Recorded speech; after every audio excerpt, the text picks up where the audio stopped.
Hello. Hello. Today we are discussing political developments in Uganda, and it's my pleasure to introduce to you Prince Dickson Wasajja. He is the chairman of the Ugandan opposition parties in the UK, and Dr. Rashid Kasaato. He is the spokesman of the Ugandan opposition parties in the UK. How are you going to liberate Uganda, which is in a collapsing state? Thank you for that very smart question. That question is the question in the mind of each and every Ghana. First of all, we are going to liberate our country, first of all, by putting fear aside. Because we've managed to suffer along because of that fear which Museveni caused in the hearts of the people. When he was coming into power, he killed a lot of people. Now, even those who are like in old age, they are still smelling blood, which Museveni speaks. So, what we are going to do, we put fear aside.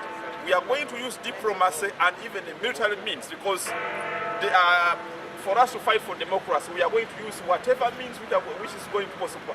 Unfortunately, elections haven't been good enough for us to help us to get rid of the dictatorship. Now we are ready to use all the means like our friends used in Libya, those in with Saddam Hussein in Iraq. The Ugandans now we have reached that stage of like using any means, including the military, including diplomacy, to see that we liberate our country, because it's not the white or it's not the West who is going to come and help us to liberate our country. It's we the Ugandans. We are now ready and more ready to see that we die for our nation, so that the generations to come, they can also live in peace as you are living in peace in your country. I think the message to Dictator Museveni should be clear. All options are on the table.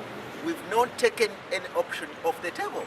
So if it means getting the last of options, which is Ugandans getting the machines and liberate themselves militarily.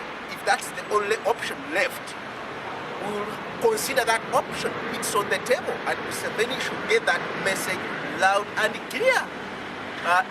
He doesn't have the monopoly of getting arms.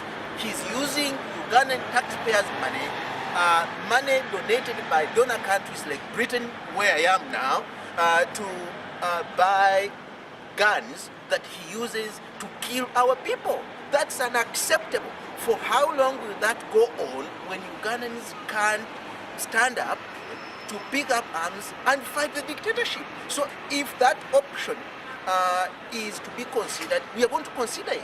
So the more Museveni pushes the democratic forces to a tight angle of being left with only one option, we will consider that option, and Museveni should get that message and all his cronies. We are coming for you.